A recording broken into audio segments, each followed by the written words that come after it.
कभी ऐसा हुआ है कि कुछ होने से पहले ही उसका एहसास हो गया हो, है ना? एक अजीब सी बेचैनी या एक पक्का यकीन कि बस कुछ तो होने वाला है।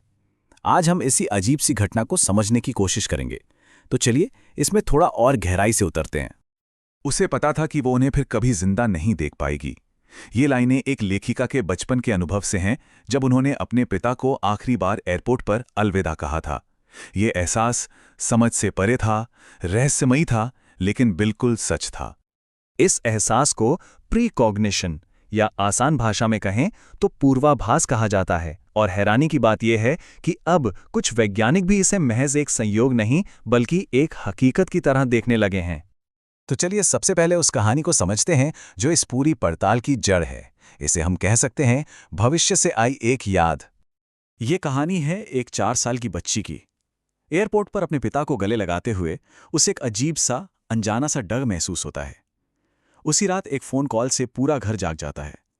और जब वो बच्ची अपनी माँ को ये सुनते हुए पाती है कि उसके पिता की एक कार दुर्घटना में मौत हो गई है, तो उसे कोई हैरानी नहीं होती। मानो उसे ये सब पहले से ही पता था।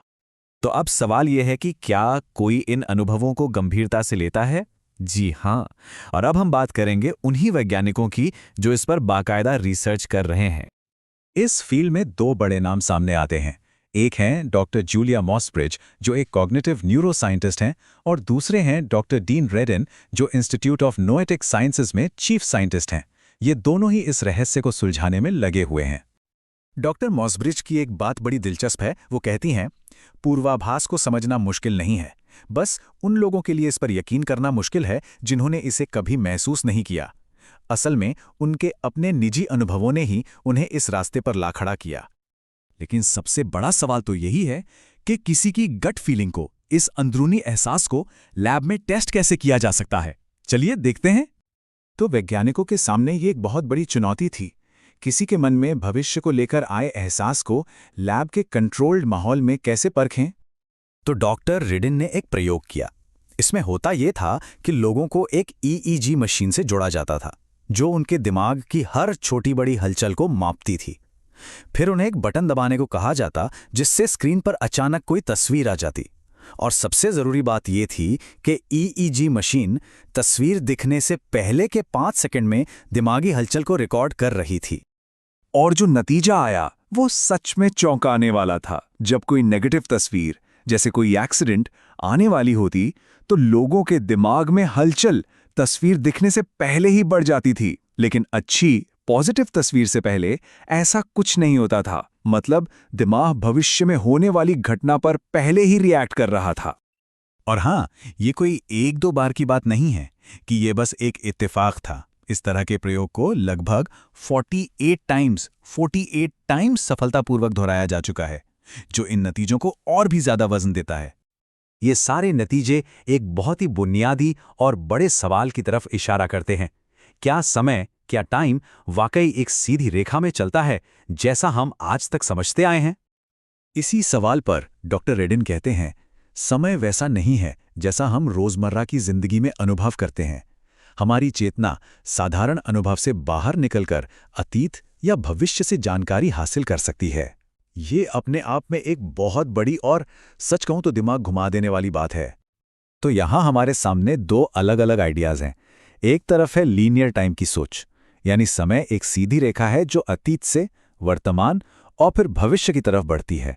और दूसरी तरफ है नॉन लीनियर टाइम का सिद्धांत, जो कहता है कि अतीत, वर्तमान और भविष्य ये सब हमारी चेतना के लिए एक साथ मौजूद हो सकते हैं।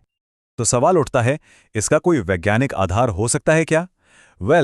एक संभावना आती है क्वांटम फिजिक्स की दुनिया से, जिसे कहते हैं क्वांटम एंटेंगलमेंट। ये एक ऐसी प्रक्रिया है जिसमें 2 कण आपस में ऐसे जुड़ जाते हैं कि उनके बीच कितनी भी दूरी हो, एक में हुआ बदलाव तुरंत दूसरे पर असर डालता है।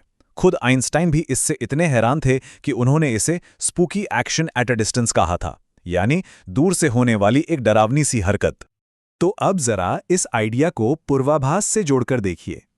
थ्योरी ये है कि हमारा दिमाग भविष्य में मौजूद अपने आप से ही एंटैंगल्ड हो सकता है, और इसी वजह से हम उन चीजों को याद कर पाते हैं जो अभी हुई ही नहीं हैं, बिल्कुल किसी भविष्य की याद की तरह।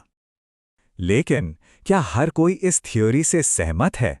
जी नहीं, बिल्कुल नहीं। तो अब बात करते हैं दूसरे पहलू की।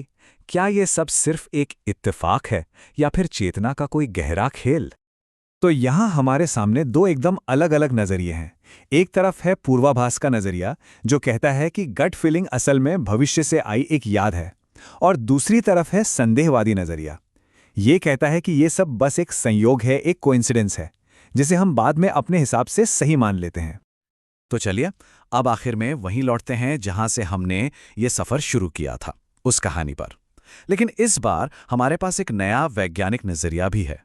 उन यादों के बारे में सोचते हैं जो हमने अभी बनाई ही नहीं। उस 4 साल की बच्ची की कहानी को अब फिर से सोचिए। क्या वो सिर्फ एक बच्चे का डर था, उसकी एंग्जाइटी थी, जैसा कि संदेहवादी कहेंगे, या फिर उसकी चेतना वाकई में भविष्य की एक घटना को याद कर रही थी, जैसा कि ये नए वैज्ञानिक सिद्धांत बताते हैं? और आखिर में एक सवाल हम सबके सोचने के लिए, क्या हो अगर हमारी जिंदगी की सबसे ताकतवर यादें वो हों जिन्हें हमने अभी तक जिया ही नहीं है? अगर वीडियो पसंद आया हो तो लाइक करो, शेयर करो और फॉलो करो डेली इनसाइट्स को। मिलते हैं नेक्स्ट वीडियो में।